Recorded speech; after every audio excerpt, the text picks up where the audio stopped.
So the shameless plugs are, as I mentioned, we are a charity, part of a charity.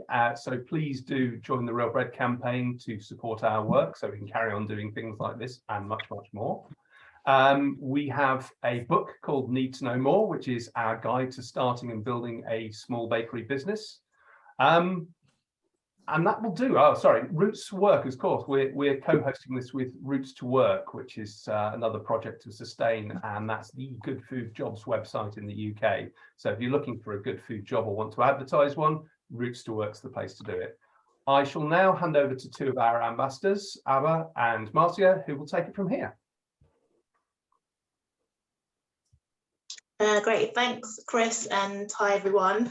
Thank you again for joining us this afternoon. I'll just do a quick introduction myself and hand over to Marcia. So I'm Abba Edwards-Iden. I am, I guess, a hobbyist baker, unlike our esteemed panel. It's just something that I do in my spare time, and my day job, I am a lawyer in the city. Marcia. Oh, you're on mute. Sorry, Marcia.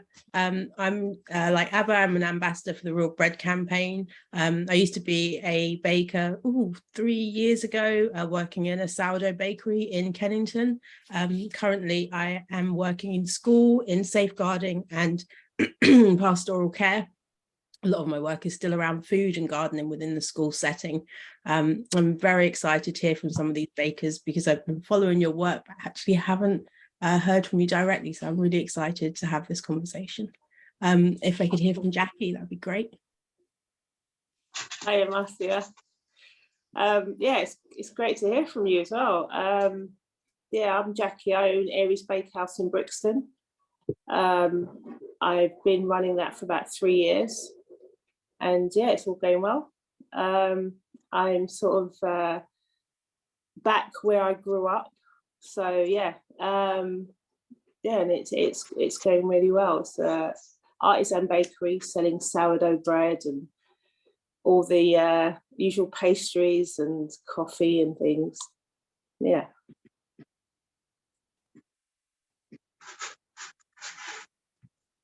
Should we go to Leo next?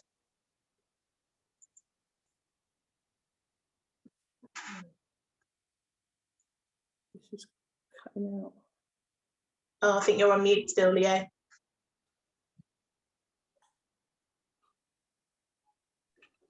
Hey, there we go. Hello. good to go now. Hello, I'm Leo, owner of Leo the Baker, and I bake sourdough, baguettes, cinnamon buns. And I started baking maybe like nearly 2 years ago now.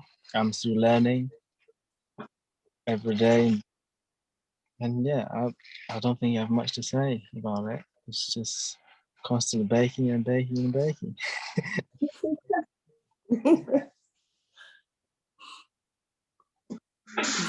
And finally, Nzinga. Am I pronouncing your name properly? Yeah, it's Nzinga. Nzinga. Yeah, I'm Nzinga Foster Brown. I'm a home baker turned business baker. I've been basically baking since I was 3. I run a micro bakery part-time with my sister Zach in Birmingham. We started off making celebration cakes, but the last few years we've been making sourdough bread products. Yeah, that's it really. Well, also we're sort of in the process of launching our social enterprise. So in the new year, we're hoping to sort of start doing workshops at our local nursery building, which is quite exciting. Great, thank you. I think one of the questions that, well, first I want to, I guess, just tease out from all of you who've got slightly different routes into baking, is just, I guess, to get an understanding of, you know, how you got into what made you want to be, I guess, a baker professionally. So, Leo, even though you said you haven't got much to say, I don't believe you. Things you've only been doing it for 2 years. Like, what was your journey to this point?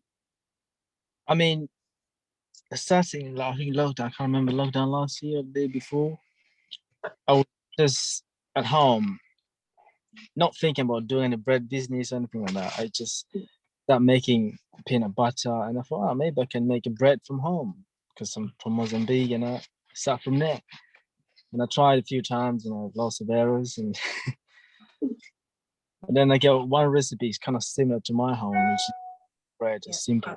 And then start practicing, and got it right a few times. And I started baking. I started enjoying baking and bake. I couldn't stop, and I had to find a reason to bake, basically, and start giving to people, homeless, and give to neighbors. Okay. And they said, "Yeah, you can sell this." But I said, "No, I'm not selling any bread. I'm just looking for fun." But one day I thought, oh, maybe I could sell, and I started advertising, and here we are today. It's been an interesting journey. And while I was baking in these like 2 years, talking to my parents, I'm baking now. My mum said, we used to bake. My dad, we used to do bread at home and sell in the market, which I know about it. So it was like, okay, it's in kind of my genes one way. That's really cool. That's really cool. And Jackie, what about you? Because I think, yes, go ahead. Well, how I started. Yeah.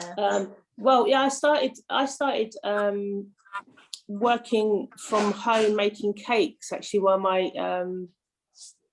children were young. And I made cakes like birthday cakes and all sorts of celebration cakes for family and friends, and then it sort of grew from there. Like I had an opportunity to do a stall in Croydon, and I wanted to fill it with something other than cakes. So I got this little pamphlet about it was in the Guardian newspaper, and it was a little magazine that came with it, and it had a few bread recipes. So I gave it a try, thinking, all right, I'll just to fill out the stall. And the breads were doing better than the cakes.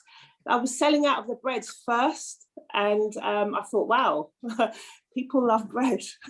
So I started taking it a bit more seriously, and then basically just sort of read so much, and made my own sourdough starter, and then was just sort of baking bread and giving it to people. I remember when I made my first loaf, I was in Norwood, and I drove to my dad's to get him to try this bread. Like, I was just amazed by this flour and water coming together and producing this thing. And I drove all the way to my dad's for him to try it. It was in the middle of the night. So I was crazy. But my passion, like, for sourdough and everything bread related, and then sort of the cakes and that took a back burner, and I became obsessed with learning and finding out about bread. And that's how I started, and made a few mistakes along the way, and like I just sort of went head first into it and thought, right, I'm going to do this. I'm going to be a baker. I want to bake bread.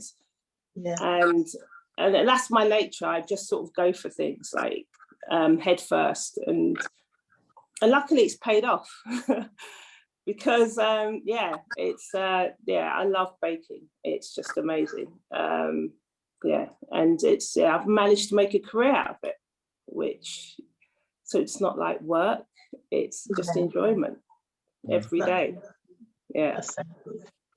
And I guess, and think the same for you, because you had a similar, I guess, story to Jackie, in that you started off with the cakes and then went into bread. So what was it for you that tipped you into the dough life as opposed to batter? I suppose it was discovering sourdough, because we did start with doing celebration cakes. We'd trained, done courses in cake decorating. I mean, I've always done it part-time. It's never really been my full-time job, although we had a cafe for a couple of years. It was my sister who introduced me to sourdough. Now, I've always sort of kept away from yeast because I don't like the smell of it and I don't like the consistency of it. So I just shied away from any yeasted bakes. I preferred to make cakes. And then my sister introduced sourdough, and it's just sort of it becomes an obsession.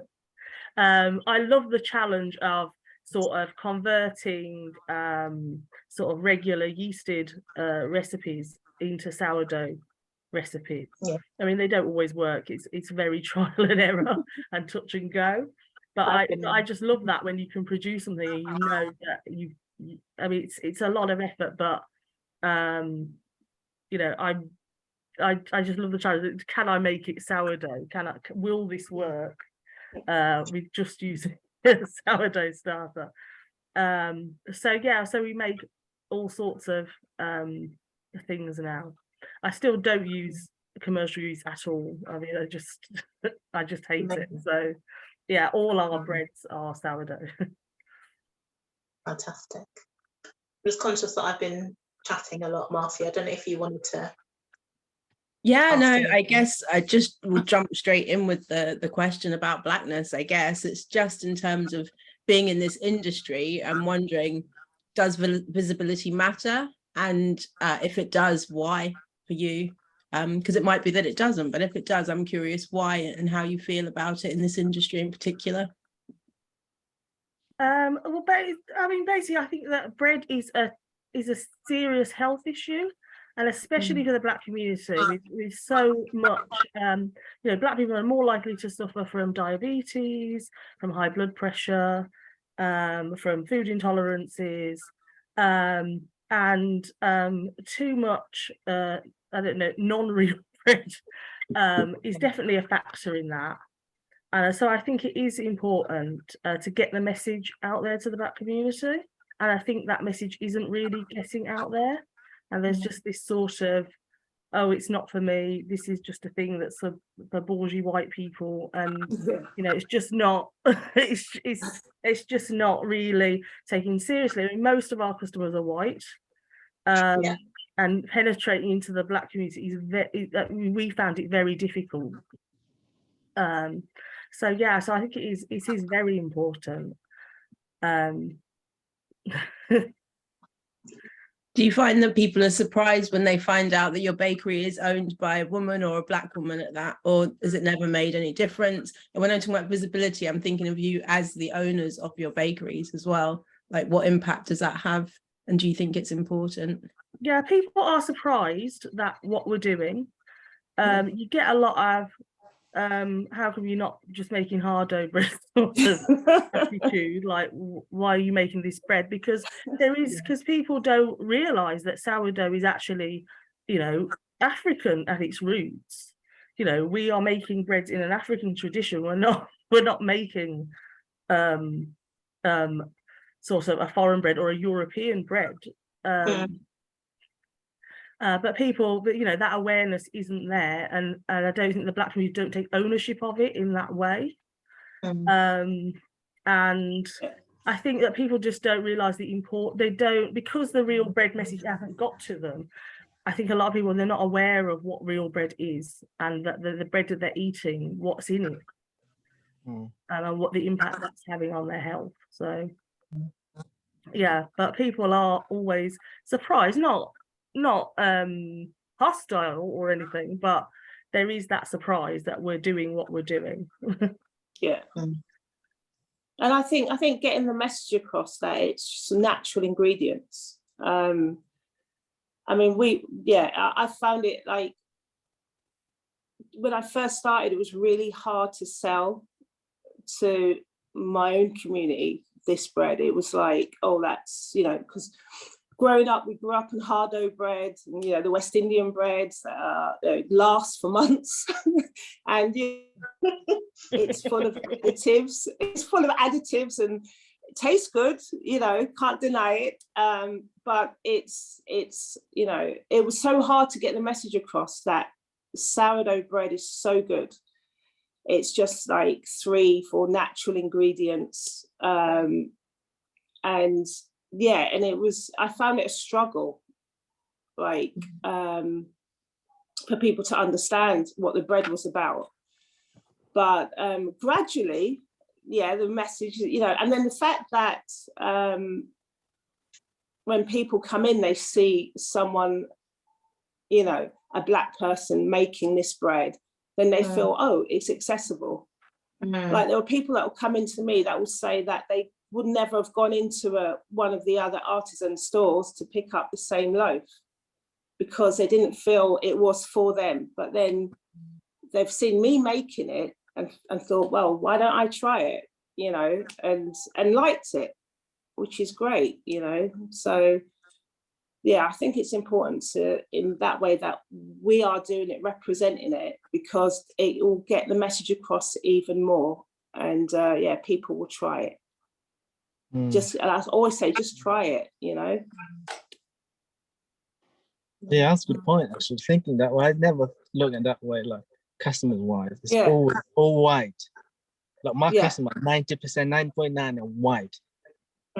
And buying sourdough, I don't have, and if any, because I have two options. I have yeasted one and sourdough. My yeasted one are both South African. South African or Portuguese. Interesting. Yeah, like literally. Yeah. And I had a friend now. She had a course of sourdough bread course in, I can't remember where, of Wayne. What happened is she said, "Oh, this bread is too sour for me." I said, "Well, it's fine. I have bread for you." Like literally, I kind of knew it. I never met her, but I said, "Look, I have a bread for you. Come here." And she came for 2 days. She tried my bread. She said, "Hallelujah." Just like literally, that's how we brought up eating it. Like, just it's normal simple yeasted bread, but it's just like tastes nice. Yeah. So sourdough is like. Yeah, I think it's important. I think it's important to spread the word and the message that it's healthy bread, and it's not just for one sort of part of the community. It's for everybody, you know. And it's just like, yeah, it's you know, food is universal. It's for everyone. Yeah, even when I find out it's my bakery, I'm Black. She's like, I've never seen a Black baker. Oh, wow. Yeah, so she was like, she told her husband, I found a Black guy. He said, nah, it's not possible. He said, no, he's here, it's in the UK, he's from Mozambique. So it was like, it's good to be part of it, and you know, no meaning to be, but it's just being part of it, like something. Yeah. One of the things I wonder, and this is, well, I don't know, it's an anecdote, I guess from my mum. My family is Ghanaian, and so like our Ghanaian bread is quite similar, I guess, to like a gege bread with a Nigerian bread, very like soft and sweet, and again, loads of additives, all of that kind of stuff. And when I make the sourdough and give it to her to taste it, her thing is that it's really hard, like the crust is really hard, and she finds that difficult. So I don't know, I'm wondering whether I'm just thinking about your point, Nzinga, about and one of the questions that's just come actually, is about sourdoughing like a hard dough bread, or sourdoughing and a gege bread. So it's bread that the communities are familiar with, but we're just making like a healthier version of it. And thank you for that question. Well, yeah, because I mean, obviously, like basic sourdough, I mean, it is a hard bread. It is a crusty bread. But you can use sourdough starters to make things that aren't crusty. Like we make babkas. That's more like a brioche style bread, and that is soft. So I mean, I haven't tried hard dough, not yet. That will be coming hopefully. But technically, I think it is possible to make many things sourdough, and they don't have to be crusty, because you can make, because you've still got the additives in terms of, you know, milk or butter and things like that. You know, making an enriched bread. Sourdough works really well in enriched breads, because something like hard dough, it has sugar in it, but it doesn't have that much sugar in it, so it shouldn't. So technically, it should work. It's just whether you can get the right texture. But yeah, we'll be trying it. I'm definitely going to try. I mean, I have made hard dough bread for it was basically my son who loves it. So I tried to do something different, but I've just made it, it's a yeasted bread, but it doesn't have obviously all the additives you get in the commercial loaves. But it doesn't last that long. It doesn't last that long in our house anyway. But yeah, and it's made. I make mine with like wholemeal flour and yeast, just a small amount of yeast, and overnight, retard it overnight, and it's a good alternative. It has the same similar texture because it's not like a high hydration loaf, and but it just doesn't last as long. So it is possible, like you said, it is possible to do it. Yeah, I mean, like Hardo, I mean, the original Hardo would have been real bread. I mean, it wouldn't have had any of these horrible additives in it. Exactly. When people started making it.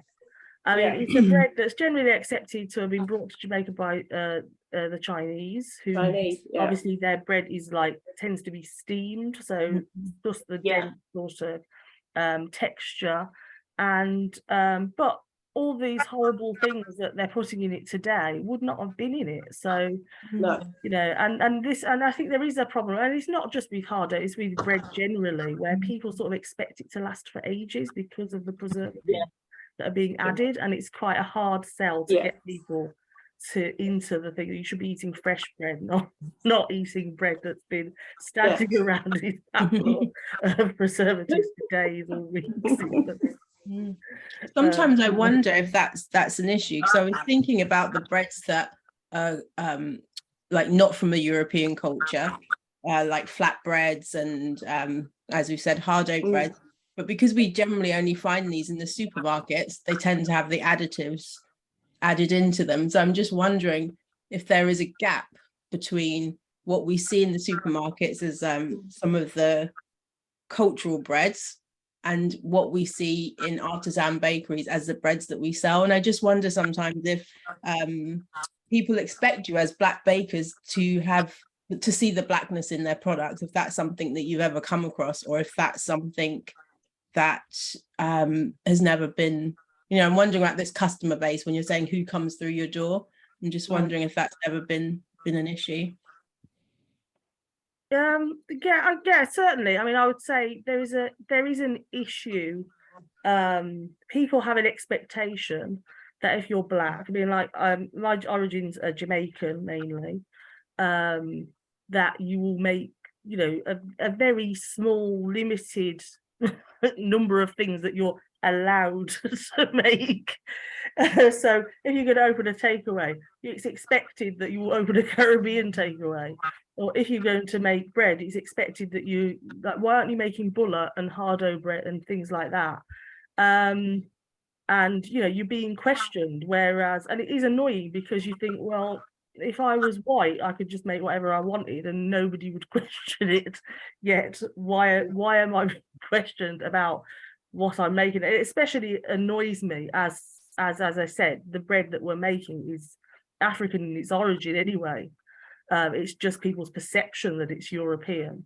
And African people were eating this bread thousands of years, not even hundreds, thousands of years before people in Britain even knew it existed. So yeah, it does get you down, but it is a big issue, and I think there's just not enough. There aren't enough Black artisan bakers.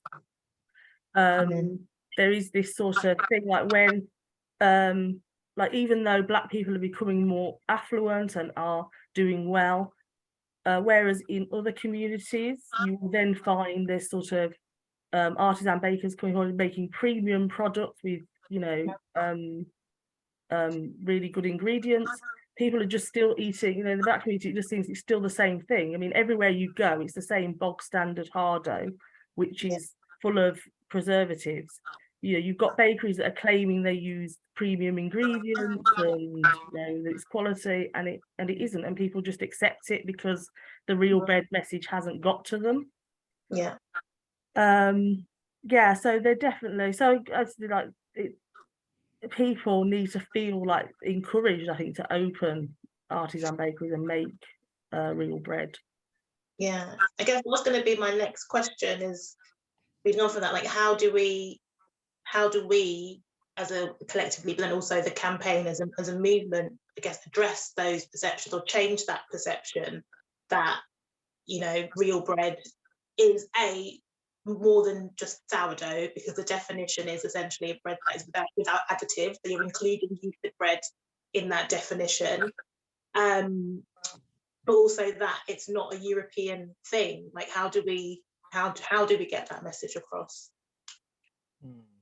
That's open to anyone. Yeah, that's interesting. Yeah, but I think we should obviously as a Black-owned business, I think for me it will be to include more diverse breads and bakes in what I do, and therefore people could see that obviously it's not all just sourdough, you know, breads that are natural and good for you.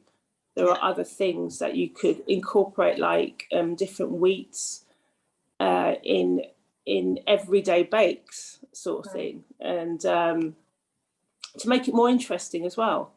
I think if you're seen to be doing something different, it does grab people's attention, and especially in like the small community where I am as well. I think I can reach more people by doing different things other than the norm. Yeah. You see what I mean? Something Leo said about obviously having seen his father baking. I wonder if any of you had that experience of home baking in your family and in your home, because I know for me that was a big part of, you know, how I accessed the knowledge and the ability to feel like it was for me. Yeah. Was that part of your history, or is that something that you felt separated from? Yeah, I mean, everyone in my family, for me personally, everyone in my family baked or cooked. I mean, my dad baked, my dad cooked on a Sunday, especially. My mum always baked, my gran baked. And I got that from them, you know. My love of baking, love of food was from my family. I mean, just for me growing up, seeing my dad cook and bake on a Saturday or on a Sunday when he'd finished work, you know, that was his day for doing soup and he'd make like cake and things like that. That was like, wow, you know, it was a huge inspiration, you know, watching that. And we've always, as a family, everything's revolved around food. You know, gatherings and events, everything's food related. So I was thinking more in terms of bread, because as you both mentioned, you both started off with this cake business, and I know that in my family, my grandma baked cakes, everyone baked and everyone cooked, but in terms of bread culture, it wasn't predominant in my culture to bake bread. And I came to that as an adult, and I was wondering if that was a similar theme, because that's the thing, that passion around cooking and eating together and sharing, but bread was never really part of that. And I was just curious if that was missing. Yeah, my uncle is a baker, West Indian baker. Oh, okay. I call him my uncle, he's my dad's cousin, but he's always Uncle Cardiff to us. And he's a baker, and he's been baking like for I think about 30 years, must be about that long. And he makes a traditional West Indian hardo bread, patties, cocoa bread, even all the cakes he does, you know, Jamaican cakes and things like that. And he's always done that for as far as I can remember. He's always baked. But I actually didn't take an interest in bread or anything until much later in life. Like, like I said, when I was doing sort of the cakes and things, and then I just wanted to try something else. So I never really sort of paid any attention to him bringing bread to the house or anything like that. I was always more interested in the sweet side of things. But but it's always been there. What do you think he would make of the Real Bread campaign? I mean, is that something you've ever spoken to him about? Oh yeah, I mean, I literally sold my house and moved to Northants just to start this whole thing. And he actually came up and stayed with me. And he was he's traditional West Indian, like knows he's, you know, he knows what he likes and that's it. And then he saw what I was making. He was like, what is this? And he was just astounded by the things that I was doing with, you know, with just simple ingredients. Because he obviously uses much more ingredients to make what he does. But yeah, he learned something as well as I learned something a lot from him as well, because it was like we were just on two polar opposites, and we came together. He spent 2 weeks with me in the bakery. Amazing. Yeah, and it was, and he was so proud. He took videos and like I was telling me all about our family, you know, and how my granddad baked and in Jamaica, and things I didn't know about. Yeah. And yeah, we really connected over that. That was great. Yeah, he's very proud of what I'm doing. Still tries to get me to make the hard-dough bread, which I'm not doing. Yeah.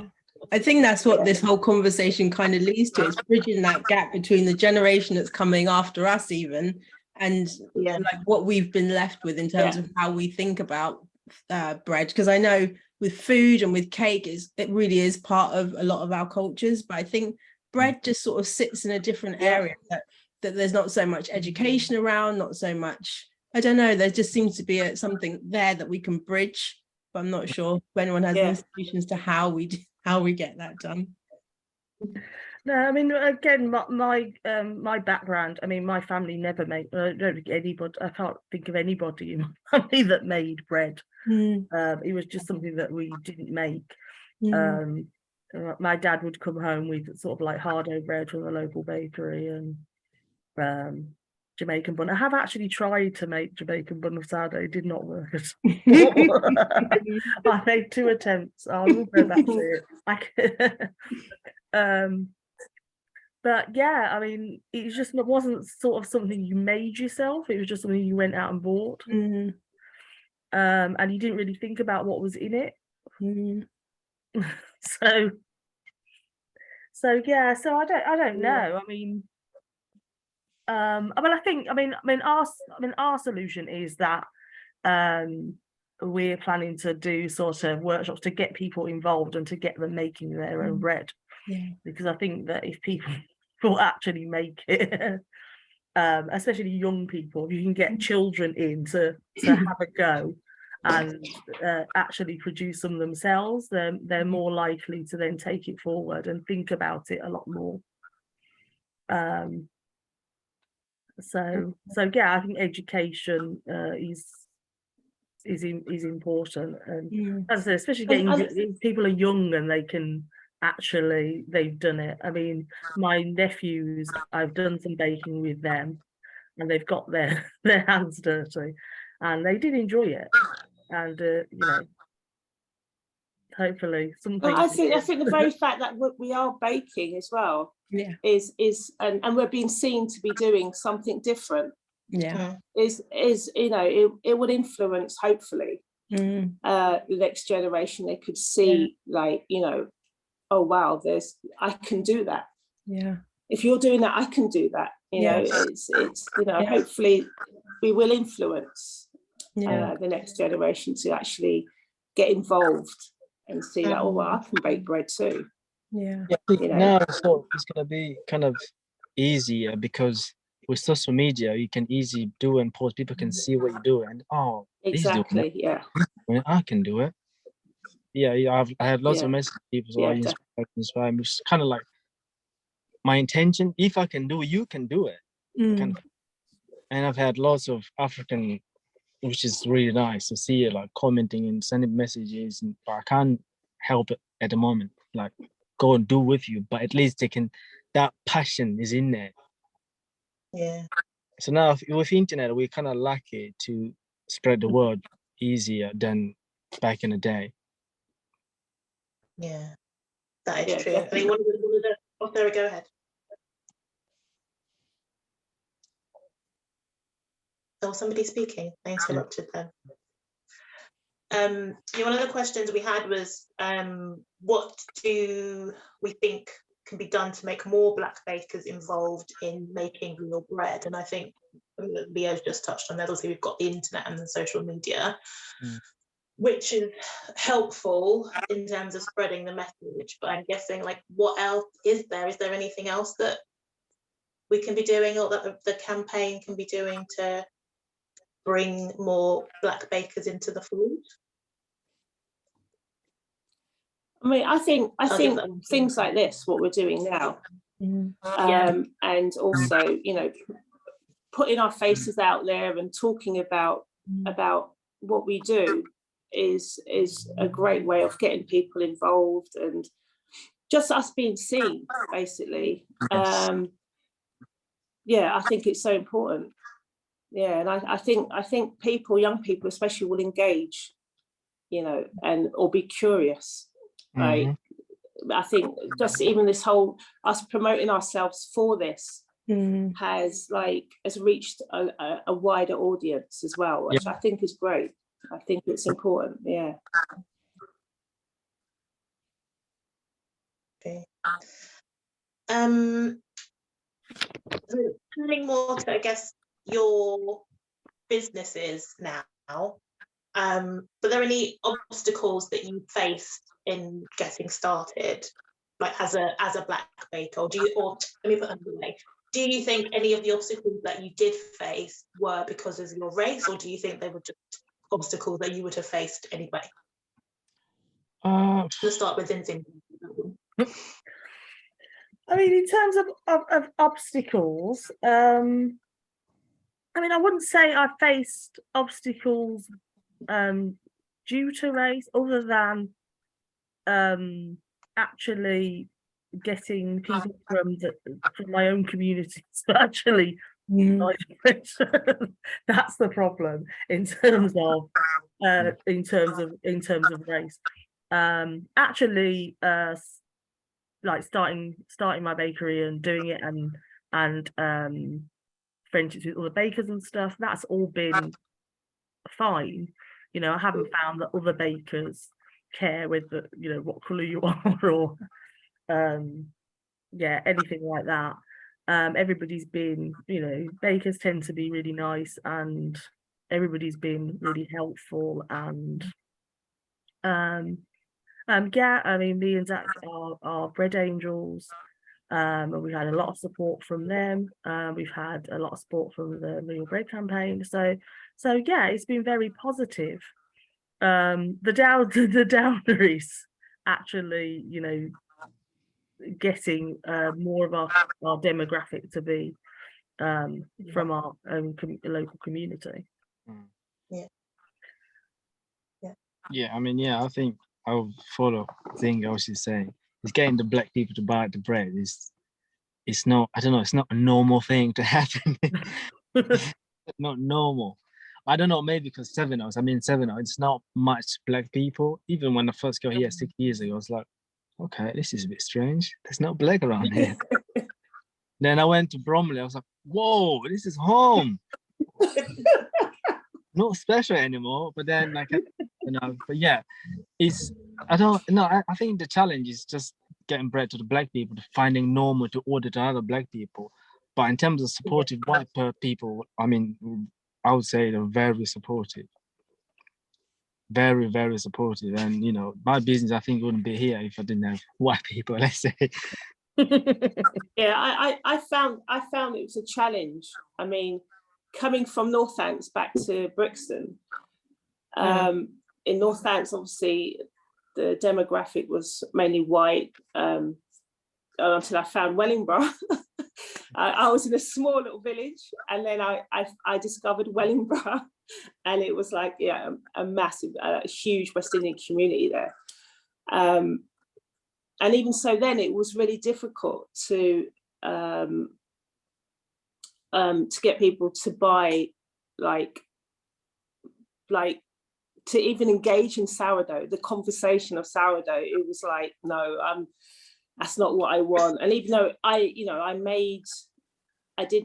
sort of included West Indian food within what I was doing, sort of, because I love making croissants and things like that, and those sort of pastries. And I I made sort of jerk chicken sausage rolls and patties and things like that. But then trying to like have the conversation about sourdough bread, or even just bread, non-yeasted bread without additives, was really difficult. And then coming back to Brixton, it was the same thing.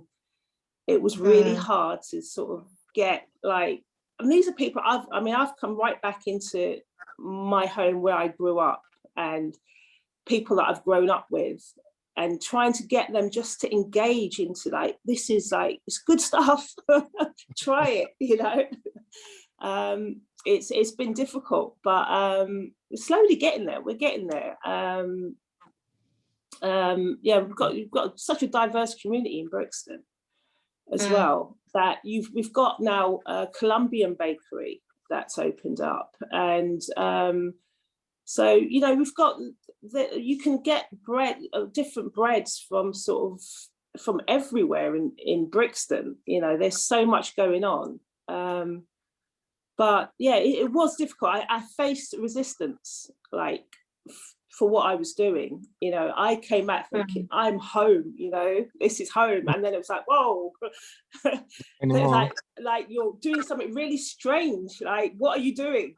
And, you know, I just thought, you know, I didn't expect that. I really didn't expect it. So it was a shock to me. But I'm just very resistant and like very sort of, yeah, I just thought, I think you should try it. You will try it and you will like it. And yeah, slowly we're getting there.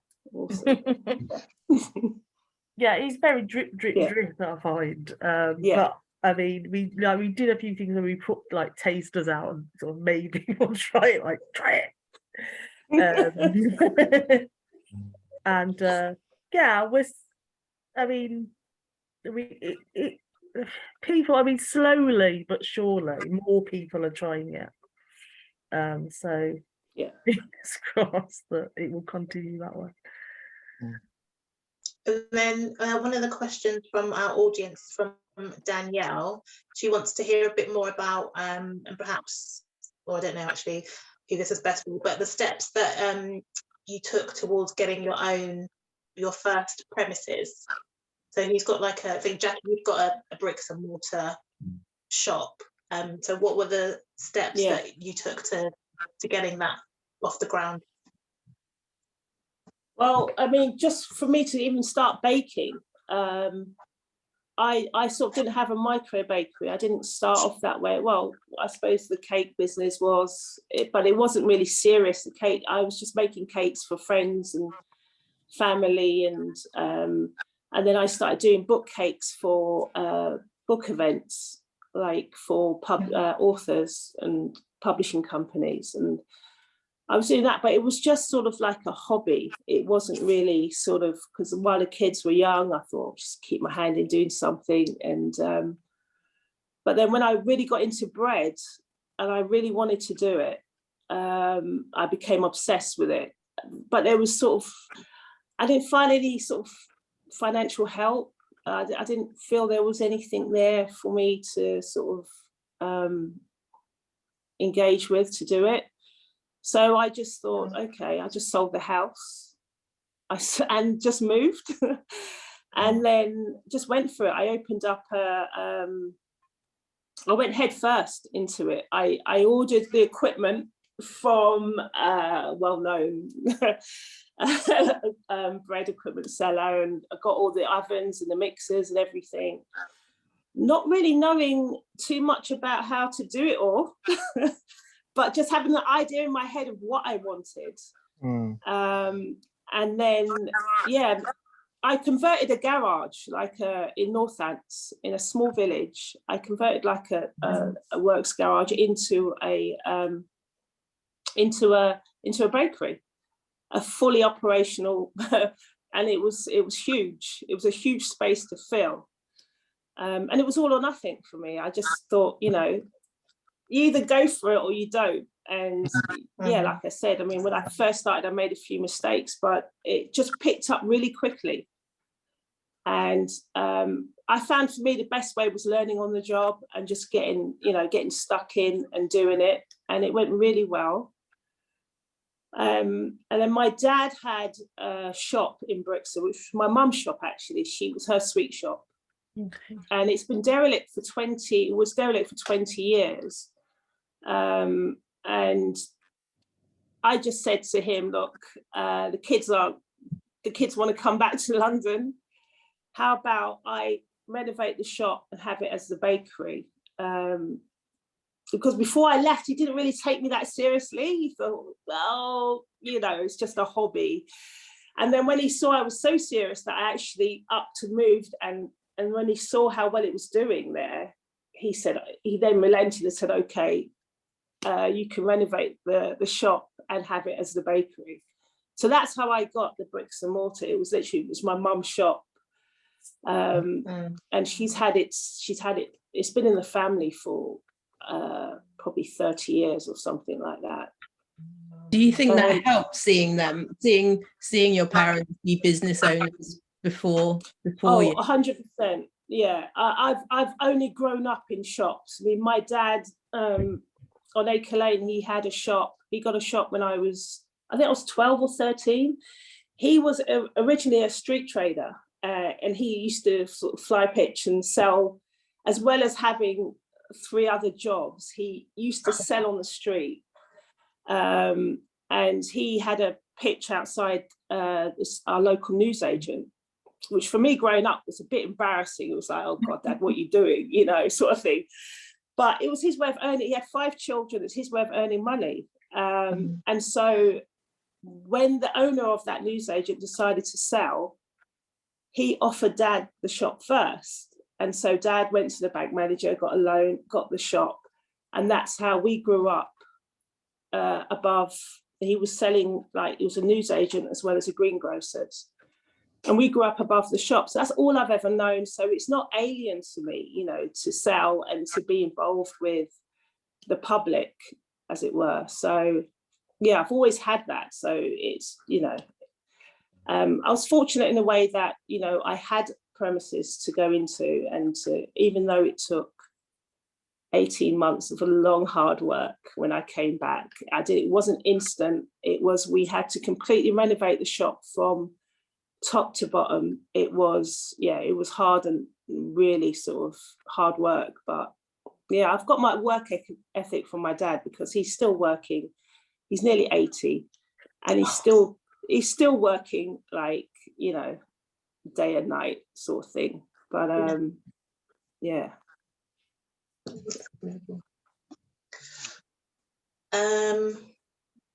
you want to turn to some questions from the audience? So we've got one from Claire. You've all said that most of your customers are white. Are you finding that they're mainly affluent? And if so, do you have any struggles with making sure that your price points include, or your price point is such that the less well off can afford your bread as well? I don't know, you want to take that one first? I suppose I'll take it first. I mean, the thing about real bread is that it tends to be expensive because it's made in small batches by small sellers. Where we live is sort of a middle class, sort of quite affluent neighbourhood. So most of our customers, whatever colour they are, tend to be, like, you know, sort of in that demographic. It is hard. I mean, obviously not everybody can afford to buy sourdough. It is quite expensive. We try and price ours as low as we can, to still, you know, we don't make huge profits or anything, but it is very sort of time consuming, and we only make very small batches of it, so it is a lot more expensive than your supermarket bread.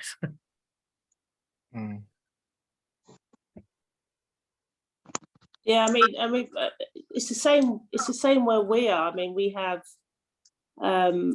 people of all sort of salary brackets, if you sort of mean. There's all, and what we try to do is make we have to be competitive. it's especially now, it's just with the price of ingredients going up on a weekly basis. So we try to do loaves of varying sizes, and so, you know, and we want to be inclusive for everybody. We want everybody to be able to buy our products, and we're getting that now. I mean, it's much more of a mixed customer base now than when I first started, which is great, because yeah, it's nice to see like my brothers and my sisters coming in and buying the bread, and you know, and the other pastries and things like that, and it's heartwarming for me to see that. But we have to be competitive.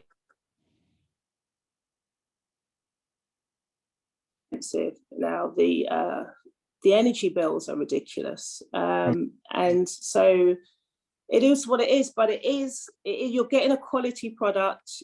You're getting something made with love. It's not produced in a factory, you know, and full of additives, and so you are what you eat, basically, you know. And more people now are seeing that, and maybe not buying it every day. It's a treat at the weekend, but you know, it's great, you know, that they're actually even trying the product and enjoying it.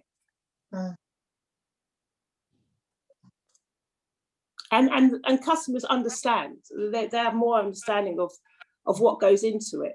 I mean, they see me there from morning till night. They know the effort, and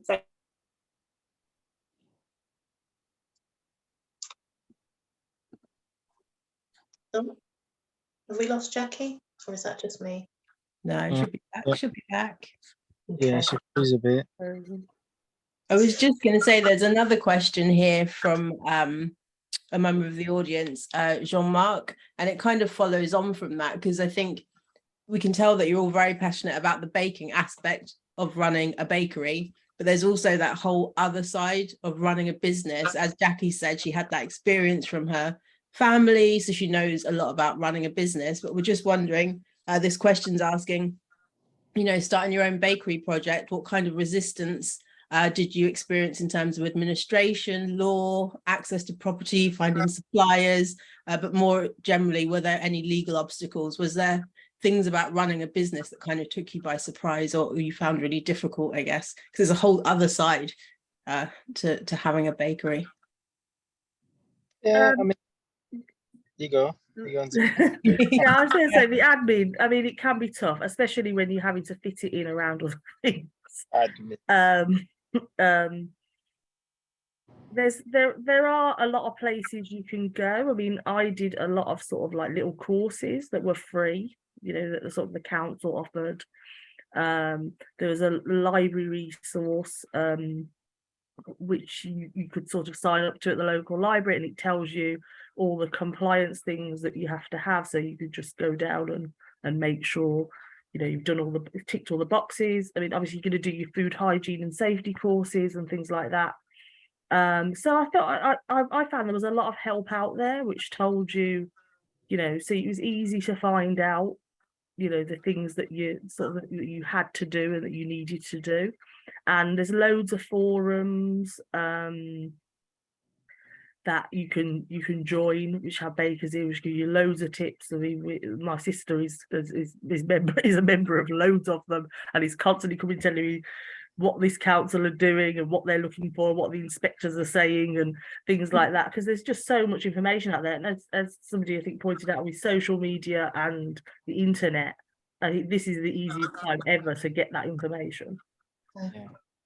Yeah, there's a lot of info out there now. It's not, if you really want to know, you can find the information with people, groups, and like now with Campbell, buying Avon from Campbell, you get into a group full of bakers. You can throw any question, like they can answer. Like there's no judgment, nothing. It's just, so the admin bit is just a bit annoying. I don't really enjoy doing that,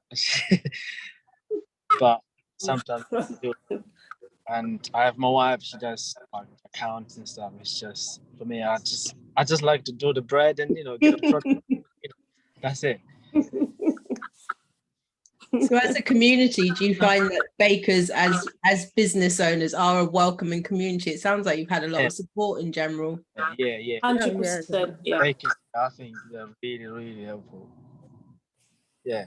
Yeah.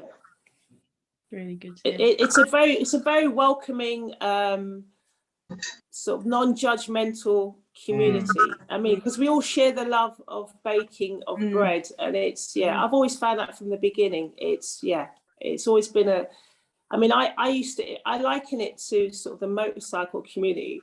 I used to ride a motorbike, and you'd pull up at lights, and I'd be on this huge 600cc motorbike, and there'd be a biker pull up alongside, and you just start talking, because you're in the same, you're in the same boat. You're both, riding against the elements, and you've got so many things going against you. Yeah. And I found that I've said that to someone else. I've never found that sort of belonging or community in doing something other than motorcycling, which I used to do. Than in baking. It was like I was shocked to find it in baking that you could just talk to bakers, not even knowing them on social media. I've connected with so many people that I've never met, but it's such a wonderful community. I love it. Yeah. It seems to be an underlying philosophy that's shared by everyone about well-being and just the sense that you get from baking a loaf, whether it's mass, getting up early in the morning doing a mass bake or just baking in your home. I think there is a general philosophy there. True. Yeah, it's a very calming process. It's lovely. I'm just having a look through the questions. Someone was very excited that I think Nziga said that you were a member of Bread Angels. I don't know if you can tell us a little bit about that. Well, right back when we started making bread, my sister did a course with one of the Bread Angels, and if you do a course with them, there's then the opportunity to sort of join the network. And to be honest, I don't think we wouldn't have got to where we are with our bread if it wasn't for those connections. Because it has been really helpful. They provided a lot of sort of resources for you to look at, recipes to try, and everybody's really friendly and helpful. We've been to visit a couple of the Bread Angels, seen how they do things, seen how their bakeries ran, and so seeing that a real baker baking in their own home, because it's about micro bakeries. So most of them are in their own homes, or at least have started at home, because we were supposed to get rent a premises, which fell through, so we decided to start at home after Zach did this course and said, well, do we actually have to rent out our premises? Couldn't we just start here? We've got a big kitchen, and there are many bread angels that have smaller kitchens than we do and are producing hundreds of loaves of these. So we were like, yeah, let's just do it. And I think that's what gave us that push to do it. And it's just so important to have these communities where you've got people to sort of egg you on and encourage you, and help you along the way, and you can ask them questions and no question is a stupid question, and you don't feel like you're being judged at all or anything. So it's been really positive. I would suggest it's a good way to start. If you want to start home, it's a really good thing to join, to get involved in. Just a quick note to say that in addition to the chat function, there's also a separate button that you can press called Q&A that allows you to pop some questions in.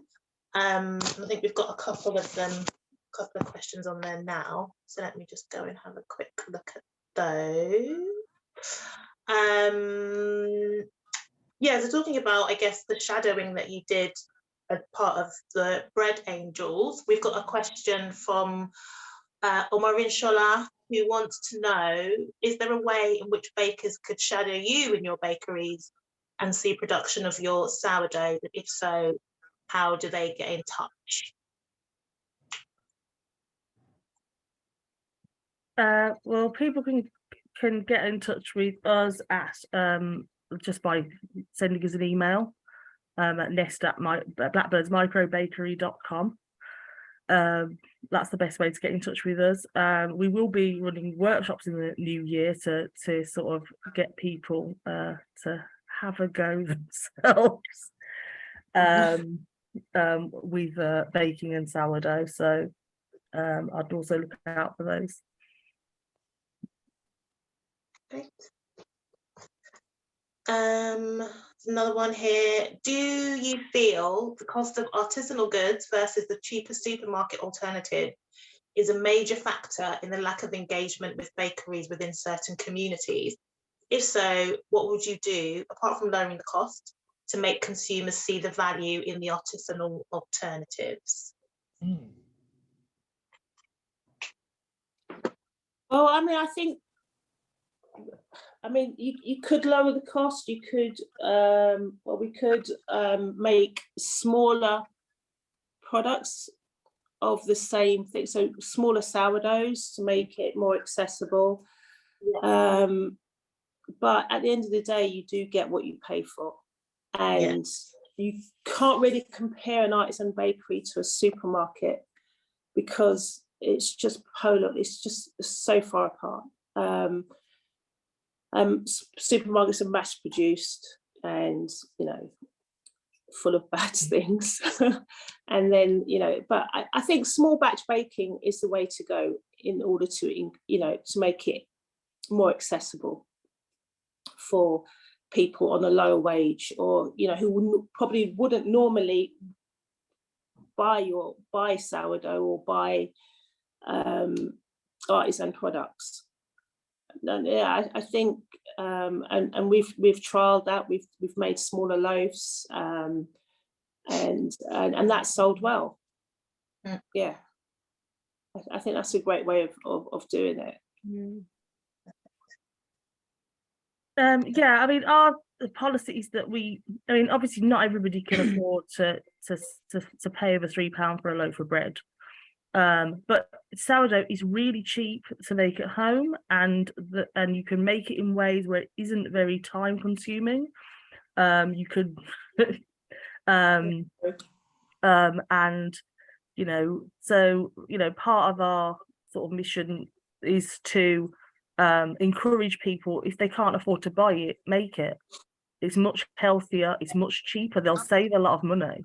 It's much cheaper to make it yourself than buy you know, nasty bread. What I call nasty bread from the supermarket.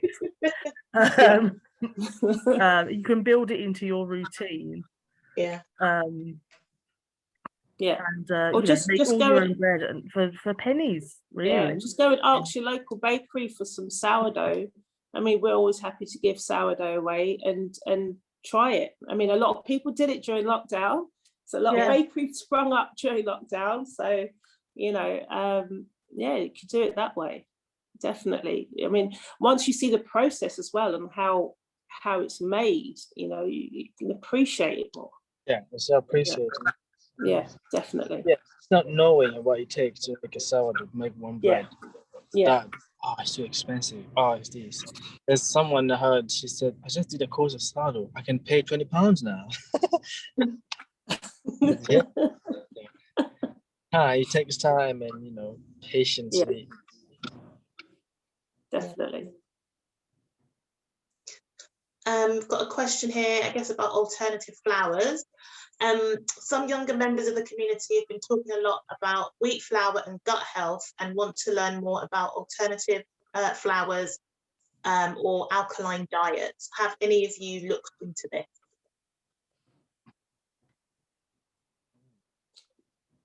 Not alkaline diets, but experimenting with different flours for sure. Sort of Asian grains, using spelt and acorn and rye flours, and we make rice sourdoughs and things like that. We encourage people to try something different other than just the white loaf, you know. So yeah, we've made like whole wheat pastries, and yeah, and that sells really well. So yeah, I'd encourage people to use different wheats or to try different wheats. I mean, we're not a gluten-free bakery, but we do use a lot of low gluten flour in our bakes, and yeah, and just try and be sort of a bit more interesting than using like white flour.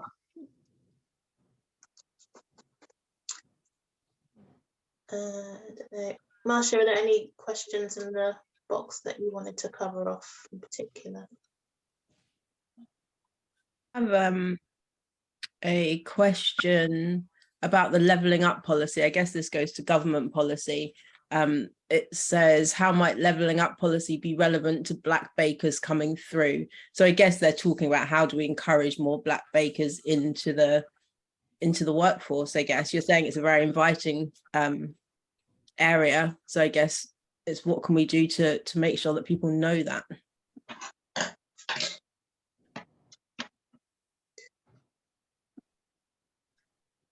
I mean, I don't know if you're familiar with the levelling up policy of the government at the moment, No. but I don't know. I'm not sure how the questioner is framing it, but they're asking, is it relevant to getting more bakers involved from the Black community?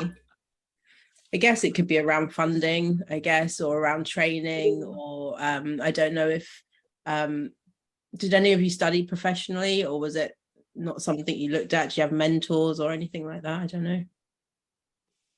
Yeah, I mean, I've never studied baking. I mean, I came from a totally different background, sort of administrative background. It's mainly self-taught or doing like sort of short courses. I mean, I don't know. I mean, it depends what comes out of it and what is actually offered. Often there are a lot of promises made and they don't really come to fruition. So it could be. I mean, it could be something that could help. As you say, it's usually down to if there's funding available, and whether that funding comes through. So I suppose we'll see. Yeah, I mean, Yeah. self-taught as well, no courses and stuff. I would say same thing as Jackie, head first, not knowing where I'm going. Just want to bake, you know. And I mean, Yeah. now I don't have much time to do course, but I would like to do, go have a weekend, do a course, but I'm just like, I cannot. I'm baking for people waiting for my bread. So it's harder now, but I'm happy it works this way. It's working anyway. But yeah, I mean, yeah, more funding, maybe people. But the thing is, even with funding, people need to have a passion first before anything else. If you know you want to do something, whether it's funding or no funding, you will find a way. So, because people can make everything available, but if there's no one there to get it, it's not going to happen. You have to be here first, and then, okay, what do I need?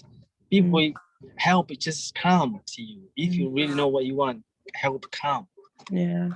I think this goes back to the question about visibility, doesn't it? Just by doing what we're doing today and hearing people's journey, knowing that it's possible, and seeing that the only difference between someone who hasn't realized their dream, let's say, and you all that have gone on and done what you wanted is that moment where you say, I'm going to sell my house, I'm going to do this, or I'm going to just open it from my house and get baking. It's knowing how we give people those tools to know that it is for them. And I guess just seeing your beautiful faces and your stories is the start of that. Let's hope.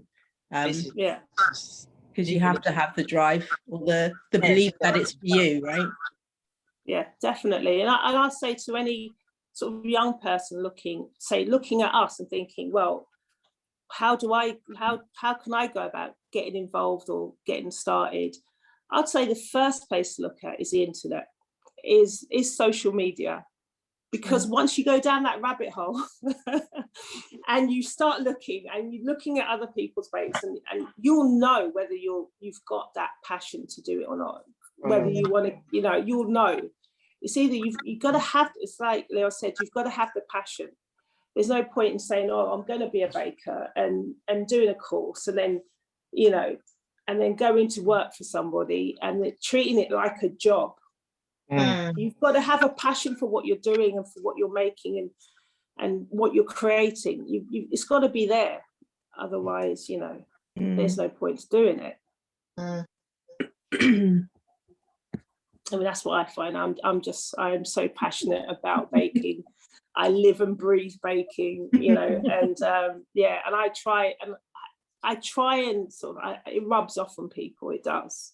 And yeah, there's people that I've spoken to who had no interest whatsoever, and I convert them. I make sure, you know, that they love it by the end. So it's so important. That passion is so important, honestly. Yeah. And a lot of people come into it thinking, I mean, I've got a young boy called Ryan who's with me, and he's 17. And you can see he's not quite sure of what he wants to do, but he's watching, and every week he's picking up something, you know, and he's, you know, I can see it slowly getting into him, but the passion's not there yet, but it, you know, it will grow. It will get there. Yeah. That leads nicely into a question from Rachel Egan that says, do you work with any local schools, youth groups? Where would you offer work experience or apprenticeships to young people in your community to get baking?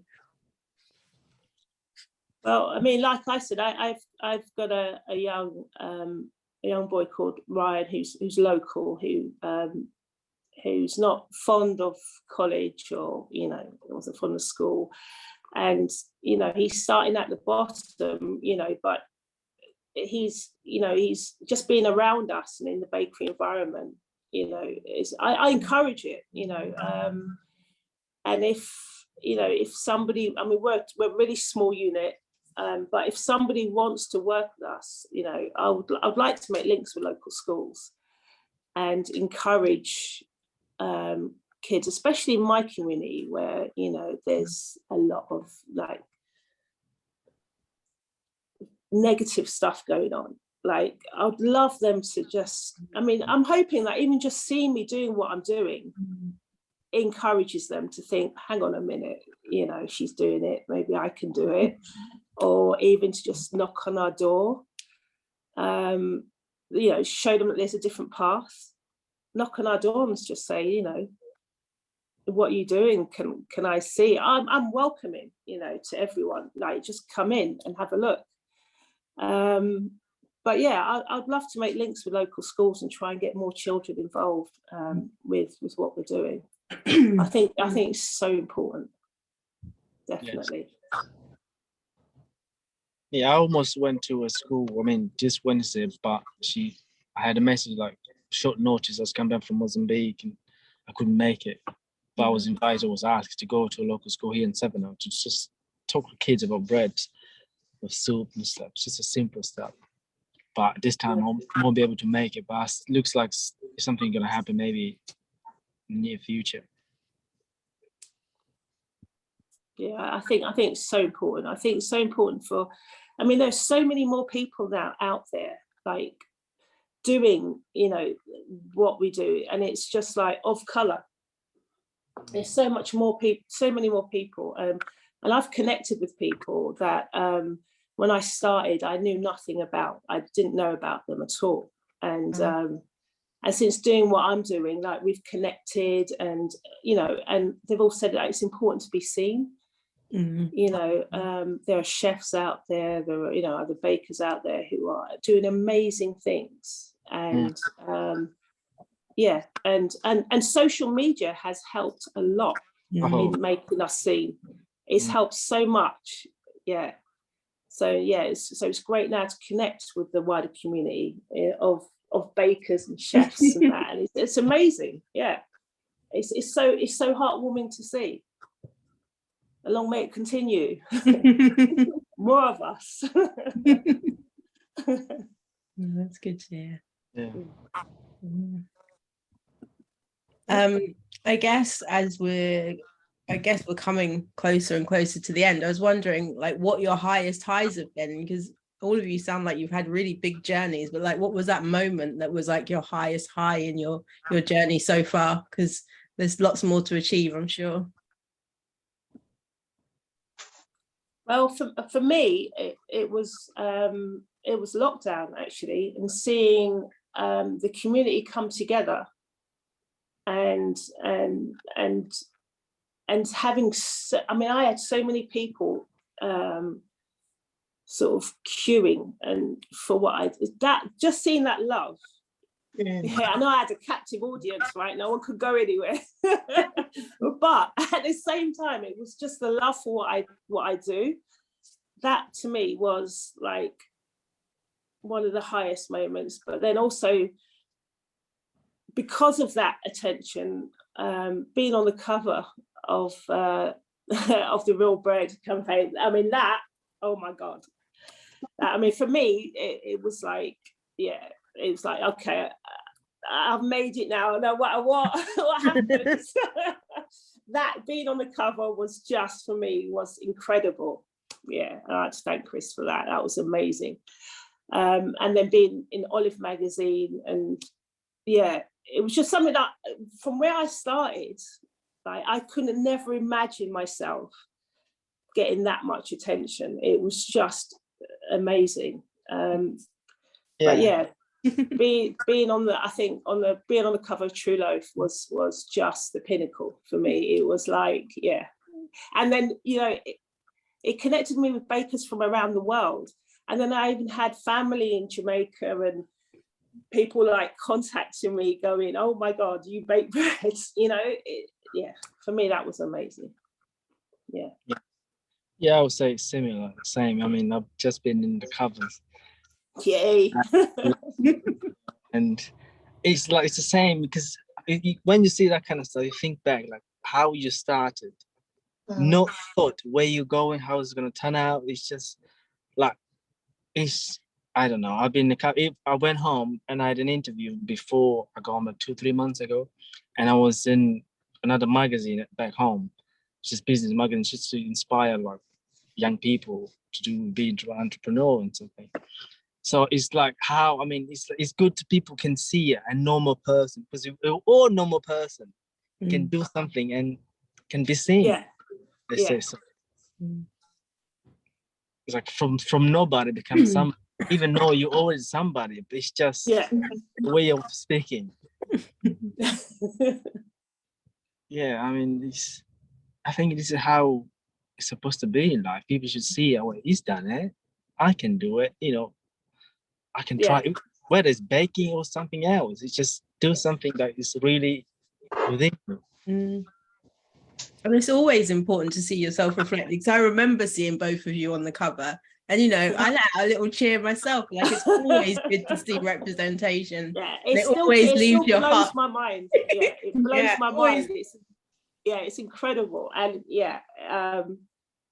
it's just amazing. Like, it's for something that I've read like for so long. I've got the magazine coming in the post, and then the magazine comes in the post and you're on the cover. It was like, and it was a great picture as well.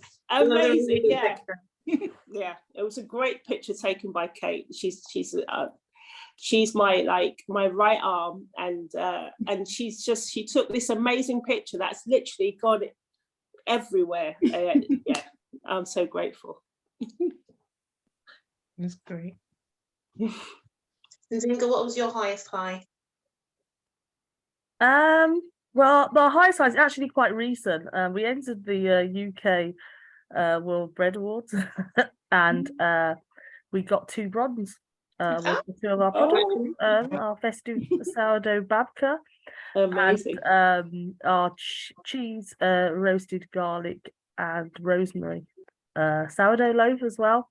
So that has been like, so now we can call ourselves an award-winning bakery, which has been amazing because it's just lovely to get that recognition. It was the first time we'd entered anything at all. We were really nervous about it. So it was just lovely to find out that and our certificates came through just recently. And yeah, it's been a real high. Amazing. Congrats. Congratulations. Thank you. A couple more questions have come in. Let's see.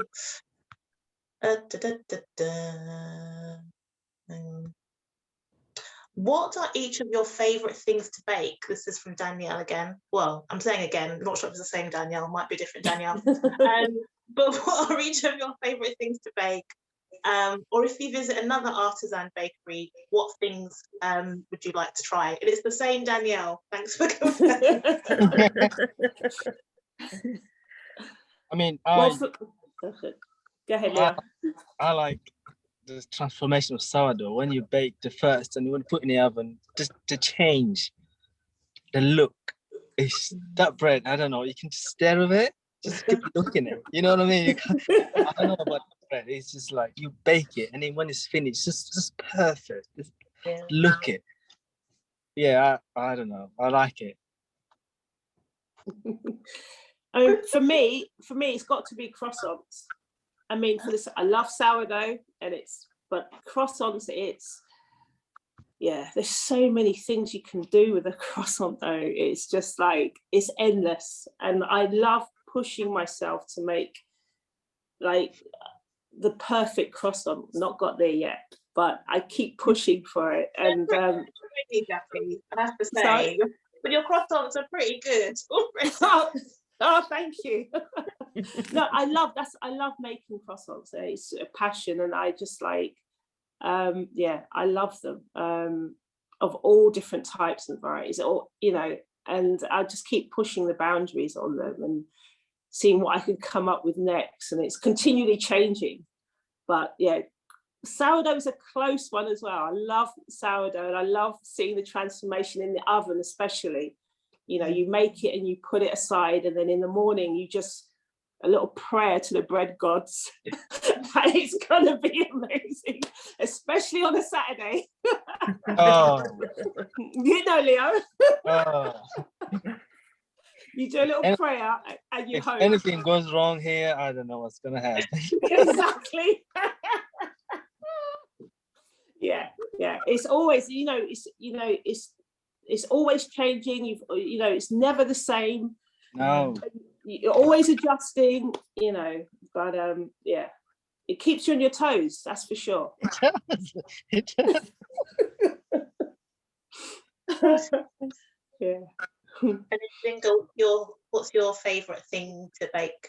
I don't know really. I mean, obviously all our products are sourdough, but I love it when the babkas go right and then you get nice ribboning in throughout the loaf. That's pretty great. And I love it. My sister bakes sort of sourdough donuts because I like eating them.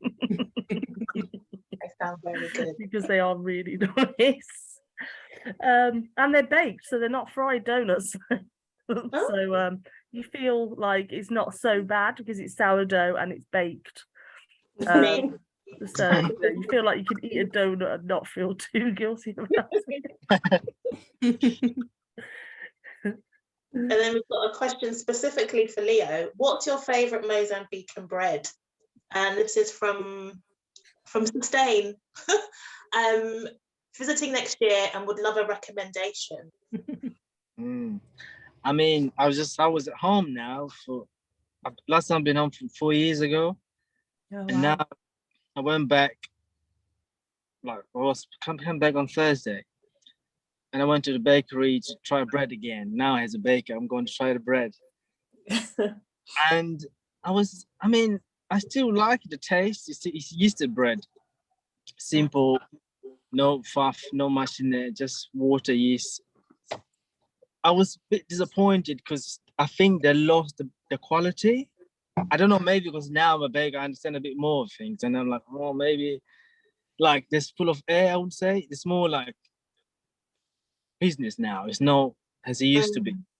Because before, when I used to go to school, the bread was different there. We used to eat bread with called bhajias, made with beans. We used to struggle to open the bread full of meat inside, but now it's just air. So I was like, this is not good. Oh dear. Yeah, so I'm now basically lying. Bread from Mozambique, home, that good quality bread and stuff. I mean, when I used to go home back as a kid, bread was great, but now I don't know. It's a bit of a downside. Yeah. So you're basically saying that your bread is the best Mozambican bread. That's what I'm getting. Yeah, from that's this. what he's saying. Yeah, now my bread, my bread is better now. I sell selling people. If I go home now, there's no competition basically. They lost the quality. Yeah. So there you go. Don't bother to have bread in Mozambique. Have Leo Go bread. to Leo. Yeah, come take mine.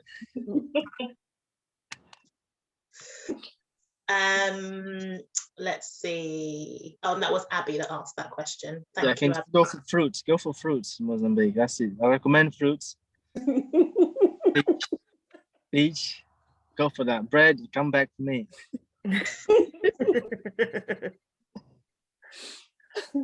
Yeah, trying to open this Q&A panel, but it's not opening. What's going on there?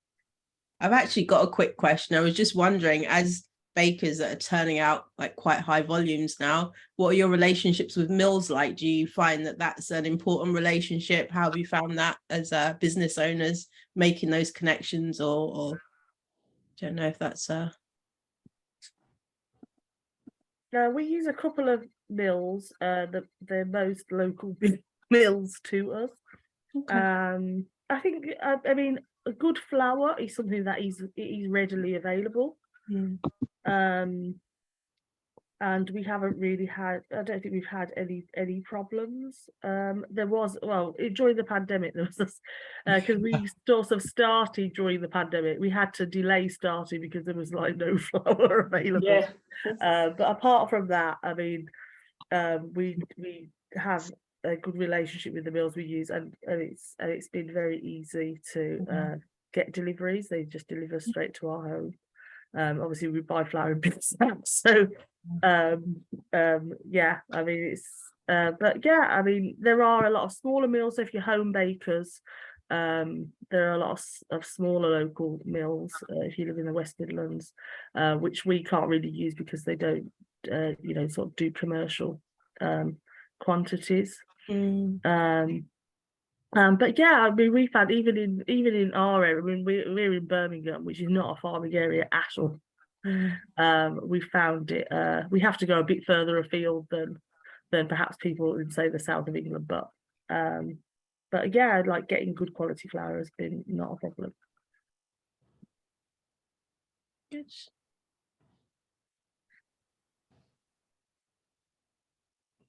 Yeah, and likewise for me as well, I've been using like Marriage's flour for a long time now, since I first started, I think. And we're lucky, we've got Brixton Windmill on our doorstep, which is a local windmill. So yeah, we've used their flour, retail their flour. Yeah, and we've had the same during the pandemic. It was ridiculous. Yeah, in getting flour. I think at one stage the bakery was so full of flour because it was so scared of not being able to get any flour. There was more flour than any of them products. It was ridiculous. But yeah, we've got a good relationship with our flour miller, and yeah, and I try to sort of use a lot of variety of flours in our bakes and things like that. And I do use a lot of flour from France as well, like for baguettes and things like that, to get an authentic product. But yeah, so yeah, I mean, it's easy to get flour, hold of good quality flour now, like you said. Yeah, it's really accessible. It's a whole nother aspect of learning in bakery, isn't it? It's not just the technique, it's the ingredients. It's complex. Yeah, definitely. I use Dove's Farm. It's been great since. Yeah. yeah, they quite easy delivery. There's no issues.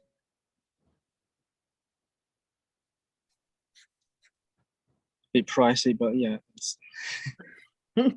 Yeah, the cost of everything is going up. That's one of the Yeah, things that's about really true. future proofing now, isn't it? In fact, one of the Yeah. questions is how are you as bakers managing with the increase in energy costs? Because the energy cost is going to make flour more expensive. It's going to make your water rates more. Everything is going up, right? Yeah. At the moment, it's ridiculous. It is, and there's only so much you can pass on to the customer. And I find myself having to like just take the cost and then hope for the best. But yeah, it's ridiculous. It's just the energy costs alone is, and we've been battling with the price of ingredients for many months. It's yeah, it's continually increasing. So we have to be sort of inventive and sort of to get, because you don't want to compromise on quality. You want the quality to be the same. So I refuse to compromise and get cheaper products. But we just got to be savvy with what we're using and make sure that the standards are the same. Yeah. Uses lots of butter. Yeah, yes. And the butter I was using for was French butter.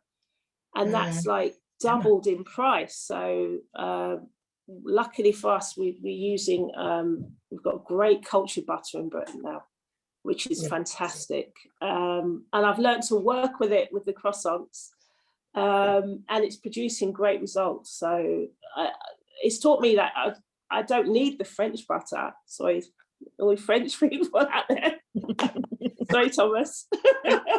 But I can use British butter and get the same results. So in a way, it's changed my way of thinking. Yeah.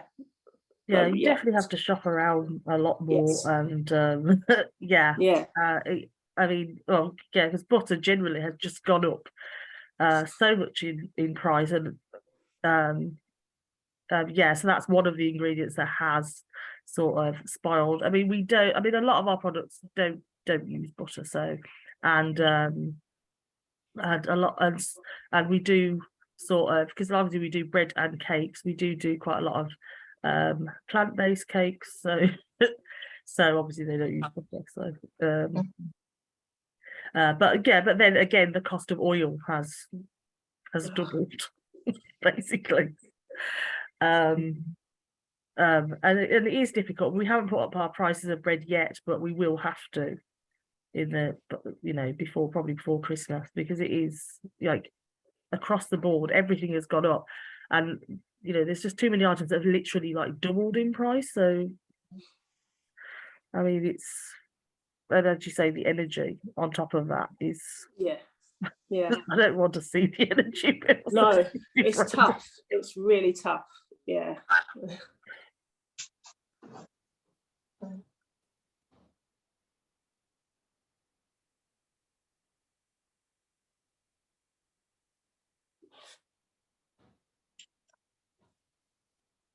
Just trying to have a look at see if there's any more questions. For some reason my phone isn't working, and there we go.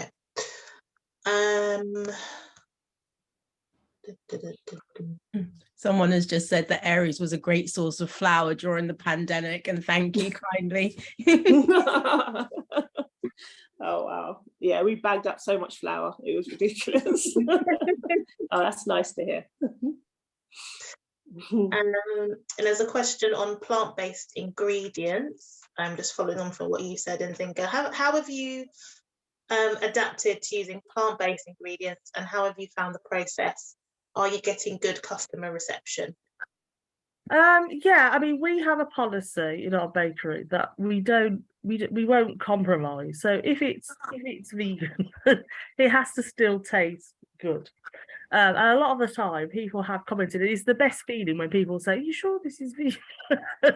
Because they can't tell. So anything we can't make to the same quality, we just don't make. But the things that we do make, I mean, a lot of things can be converted to the, you could use, you know, instead of using milk, you could use soy milk. We usually use soy milk, but you could use oat as well, or almond. You know, you can use margarine instead of butter. So yeah, I mean, we can adapt a lot of our recipes, just straight adapt them to so they're plant-based. We like one of our we supply a vegan cafe with cakes, and we get really good reception for those. Sometimes you know, you have to, because with cakes, obviously egg is the main thing that you've got to find a way around, because egg is just such a useful ingredient in cakes from a scientific point of view. But yeah, there's loads of great bakes you can make that don't use eggs or dairy. So yeah, we get loads of good feedback. And obviously our bread, sourdough is most of our breads are naturally plant-based. Yeah. Yeah, I mean, I use vegan butter in the croissants, and yeah, customers love that. They love the fact that they can also buy a vegan croissant or pain au chocolat, or, you know, pastry, and it has to be, for me, it has to be of, like you said, of equal quality. It's got to be the same, or, you know, you shouldn't be able to taste the difference between the vegan and the butter one. It should be on the same level, and that's what I aim for. And normally, if we sell out of almond croissants, and we have vegan almond croissants, they go as well to non-vegans. So yeah, that's a great testament of the quality of it. So yeah, I'm proud of that. Yeah, and that was a huge battle to get vegan croissants, because it's not butter. It's oil based, and yeah, and it was, yeah, it's a real challenge. Yeah, that's a challenge. So yeah, I'm happy with that. Yeah, with cakes as well. I mean, we decorated cakes in the summer. Yeah, it's a challenge. Yeah, because it just melts. Yeah. because you know, because butter has such a high melting point compared to margarine, and yeah, it can get interesting. Yeah, it's a challenge. So yeah.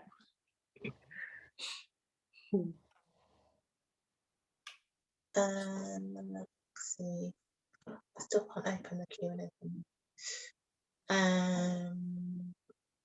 I can see it here if you like. Yeah. Sonia said, what are your tips for anyone wanting to take their love of baking at home to baking for others? Like that first kind of tip, first steps.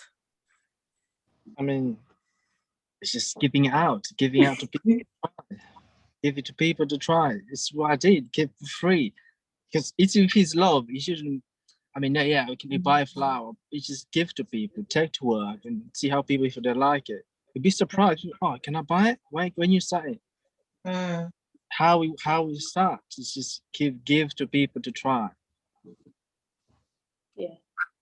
Yeah, I agree with that completely, because like when I started out doing sort of cakes and then sort of getting good reception from cakes, I used to literally go around to local cafes and give them cake, and give them sort of samples of what I did, and said, just try it and then let me know if you like it. And it started from there. So I would say do the same.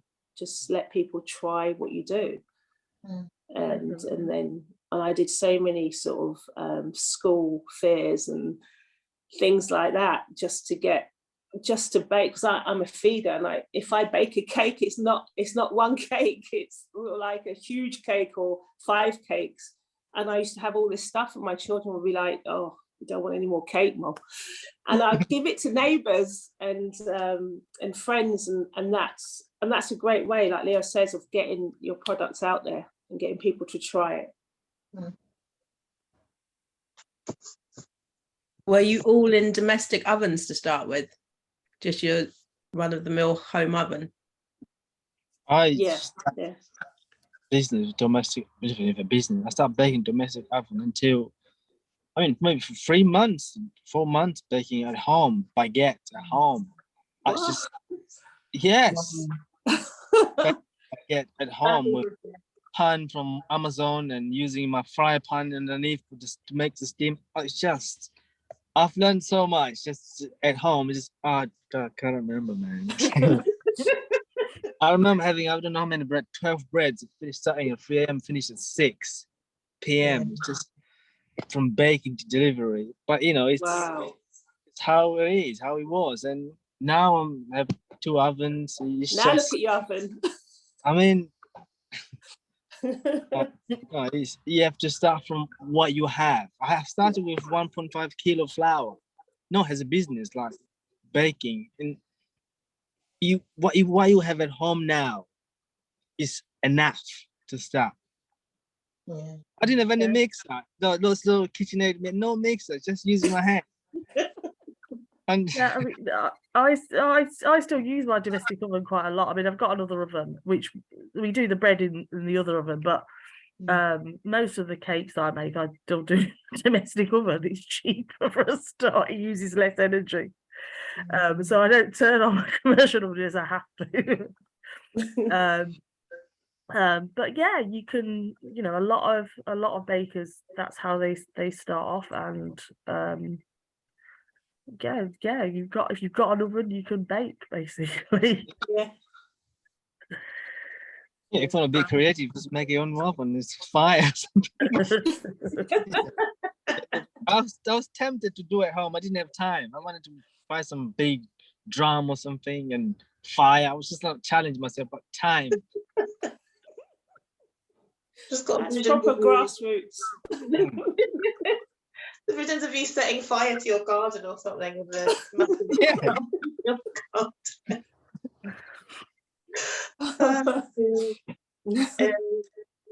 let's have a look. We've got another question, and this is from, where is it? This is from Chris, from the campaign. Is how do we let more Black people know who make bread without additives that is what we call real bread, and encourage and support those who want to be more visible and vocal about it? Well, I think platforms like this, like what we're doing, Yes. gets the word out. And I think more of this is brilliant. Even though I was so nervous, but this is brilliant. It's like, you know, and then also, yeah, it's social media. I think we need to educate, because that's what everyone's on their phone. Everyone's on it. You know, let's get the word out through social media, through our own accounts, or, you know, and yeah, I think that's a start. That's a start of getting the word out. This is it. Like this is why one of the reasons I have a business today. Thinking I have all the tools. I have a car. I have Facebook. I have phone. I have everything I have. Maybe I can turn into something that it can generate something. So now talking about social media, everyone has Instagram. Everyone have Facebook. So if you can put good in there, people will find it. Yeah. And I think we need to see more of our faces out there as well, because, I mean, no disrespect to anyone else, but I continually see the same faces, and it'd be nice to see more of us doing what we do, and that way you can spread the word that, you know, you can do this, you should try this, you know, it's something that is also for us. You know, not just for a certain sector of our community, it's for everybody. Yeah. And we can all do it. So we can all try it, and we can all, you know, benefit from it. So I think to see more of us across social media doing what we do, you know, can show that bread has no colour. It's, you know, it's for everybody. Yeah. And yeah, I think it's so encouraging. I mean, seeing like winning an award, seeing us on covers of magazines, things like that, that encourages people. It's like, wow, you know, and it reaches people. So more of it. And, you know, we should celebrate, we should be seen. Yeah. That's my rant over. Get off my soapbox. Yeah. I mean, like you said, Jackie, you should be seen. Like, Yeah. For me, I shouldn't be even a conversation about it. Should be seen. We human beings are just the same. Yeah. You know. Yeah. These people, how should, for example, look at your Instagram, look at their page, and feel like, well, it's normal. I can do it. It just feel personal. I can not even think I'm black. I can do it because I'm black. No, it's just because she's doing it or he's doing it. I wanted to be singled out as a good baker, as wow, she makes great bread, or that's a great croissant, and I think that's how it should be. It should be more, and we should be seen to be doing that. You know, first and foremost. You know, I think that's so important. Yeah. You know, yeah. You're on mute, Marcia. Yeah, Marcia is mute. No, I was just saying the more you're seen, the more it's normalized. Exactly. We want it to become normal. And I think that we touched on this at the beginning.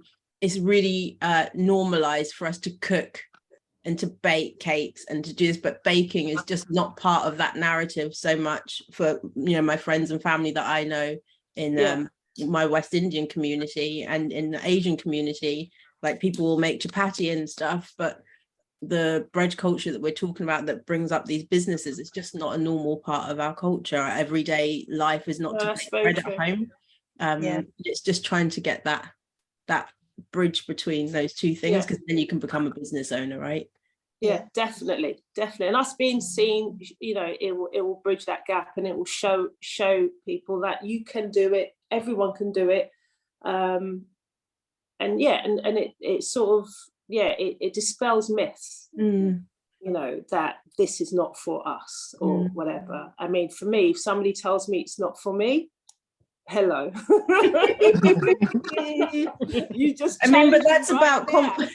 Yeah, I mean, that's about confidence, right? Because I can say for myself that I didn't have that journey, like being able to step into spaces that you don't think are for you. If you don't have something behind you that gives you that strength, it can be really difficult to step into those spaces. I had it recently at an event where I knew I was walking into this space, and I knew I was going to be one of the very few Black bakers in that environment. Everyone was lovely and everyone was really welcoming, but a bit like you said about being nervous to come into this space with just us 5 people, like, you take yourself into that environment. So it's about being brave or building up that confidence as well. 100%. Yeah, definitely. I understand that, and I think if you see somebody doing that, it gives you that confidence.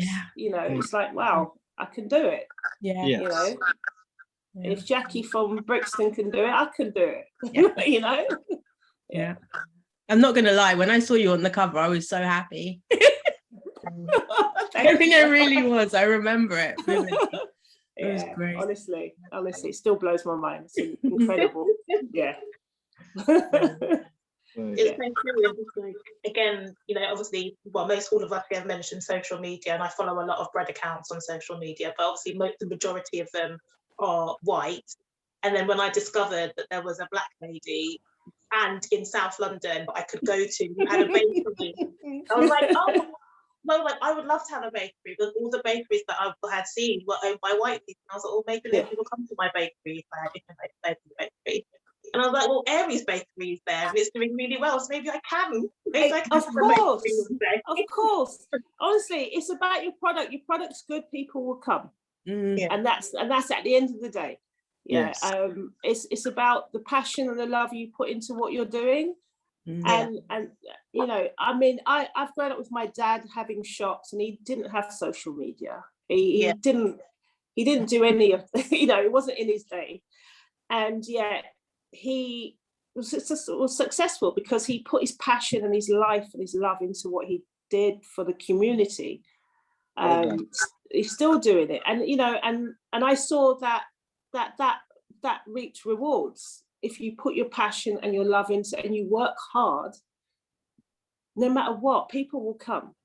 and Mm. and you know, and it will, you know, I mean, for me, it was a tough journey. It was a tough start, but I stuck it out because I had like 100%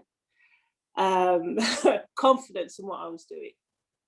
I knew it would come good because I knew, you know, and that's not being big-headed or whatever, but I'm so passionate about what I do.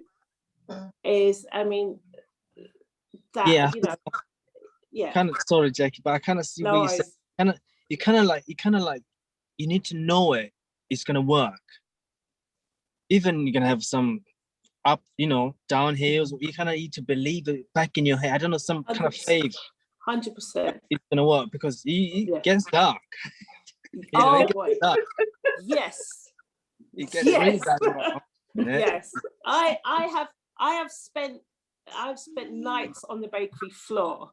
I have been on lying, sleeping on top of flour at the back. You know, I have literally lived and breathed it, and it's not an overnight thing. You know, and people think that, oh, I'm going to go into this, and all of a sudden I'm going to be, you know, I'm going to have X amount of followers and sell so much.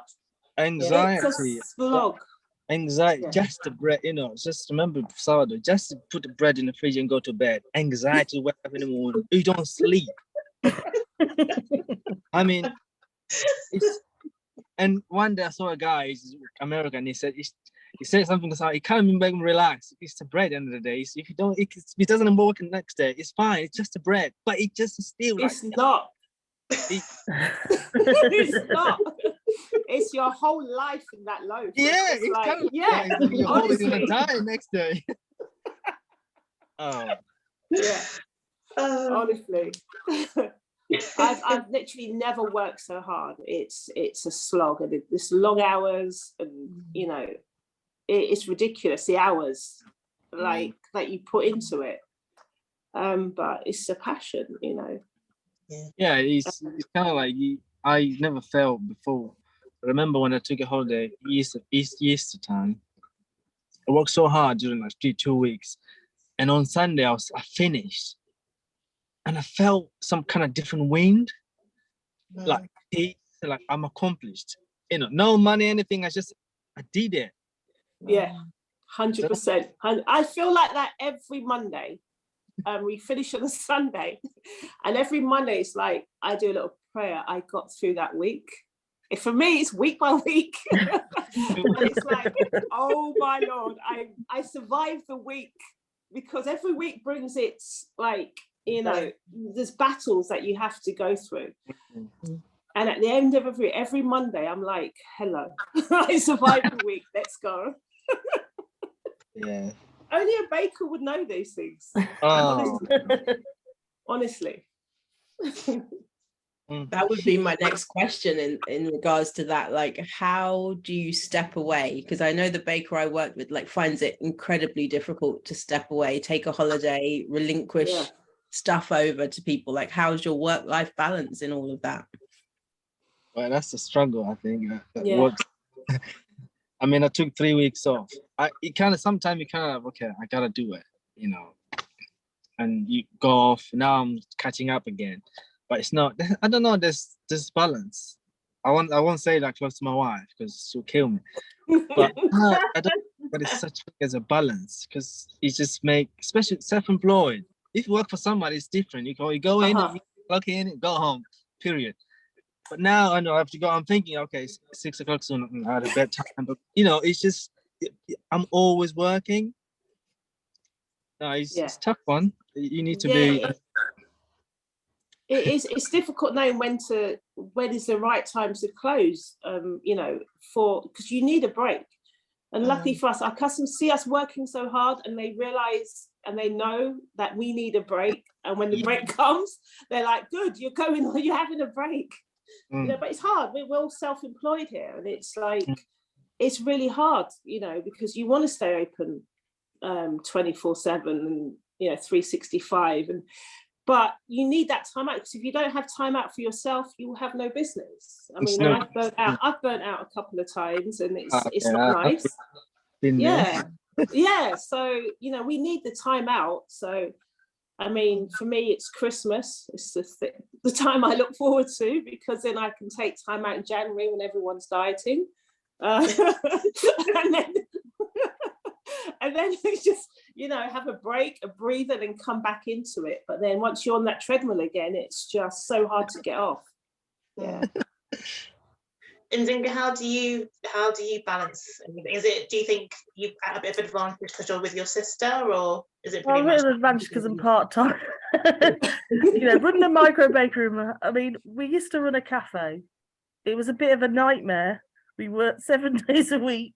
The hours were just horrific. Totally burnt out. You know, I'm not, and I've just like vowed I'm not ever going back to that. So I mean, one of the ways is opening from home, because we don't have, you know, our overheads are lower. Obviously, we don't have rent like that to worry about. My sister actually works full time. She has a full time job, so she's and I work part time. And we basically at the moment we're doing only 2 sort of bake days a week, so it's not too arduous, you know, it's not an everyday thing. And I'm not in any great hurry to sort of increase that, because I know it is, because I mean the thing about baking is it is quite physically demanding, and I think people don't really realize that until they start doing, but that's, you know, you're on your feet all the time. So it's important to have sort of a work-life balance and not sort of do too much. So that's how we're managing it at the moment. We don't, you know, it is a very part-time thing,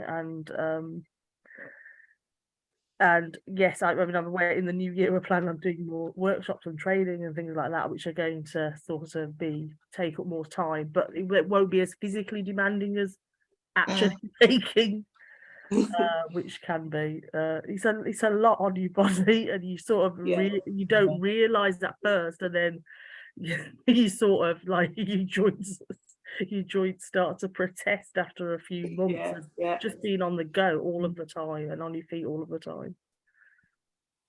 Yeah, I mean, like, it's, if it's an advice in terms of balance, it's more to look after yourself. Like, people need to give up something if you want to start, especially bakery business. You need to give up something in terms of when to sleep. You need to at least make that right, because if you don't sleep, it's no good. Yeah, 100%. I've gone through, in early days as well, I've gone through working all day, all night, all morning, craziness, you know, just trying to get things right. And and it's not good. You definitely have to make time for yourself. Look after yourself first and foremost. I do naps. I do my naps every day. 30 minutes. That's great. It's important. You won't make it. You won't make it. I'm sorry to be the bearer of bad news, but we've only got a few minutes left to wrap up. It's been really great fun. I'll let Abba add to this after, but I just wanted to ask you what your hopes are for 2023 as we're coming into the close of the year. Maybe just share what you're up to, what's coming next for you. Well, I'm hoping for sort of a better economic climate, and you know, things just improve on that front. Hopefully we'll have the same Prime Minister. You never know. You don't know what's going to happen. I'm just hoping like for a better, just for things to improve. And the business to continue as it is, you know, and people still come buy bread and enjoy what we do. That's all I wish for. And happiness and health. Yeah, I mean, for me, I'm hoping, been talking to people, I might be working with someone and have a coffee next year, coffee bakery / next year around March, but we don't know yet. It could be a possibility, it could not be, and there's something else I can't share at the moment. And I think I actually might talk to you, Jackie, after. I might send you a message. Of course, let's talk. You might help. in that area. Of course, no worries. I think we should all meet up. We should do a meet, like, you know, and definitely, yeah, go out for a drink or do something. We should meet up, definitely. And Eat continue bread. this conversation. Yeah. You come to your bakery. Sounds like there's more croissant than anything in there. Yeah, come to Brixton's, lively. Definitely, yeah. Yeah. Zinga, what are your Oh, my hopes? turn. Sorry. Yeah, as I said, in the new year, we will be doing more workshops. I'm hoping of getting the real bed message out there. It's an education centre. It's in Handsworth, so it really is in the heart of the Black community in Birmingham. So hopefully we can get people, you know, young people, well, people of all ages, but especially young people, actually getting their hands dirty, actually doing some real baking. Amazing. Great. So yeah, I just want to say thank you to our amazing panel for this. It's been really good fun. And also thank you to everybody who joins to listen in. If you want to follow us, I think Chris has popped our Instagram handles in the chat. So go ahead and do that. And also, yeah, just spread the word. Shout out to all of your friends about all of these fabulous Black bakers. And we'll hope to see you at another event at some point soon. So thanks everybody, and have a great Thank you all. Thank you, Take guys. care. Thank you. It's been a real pleasure. It's been amazing.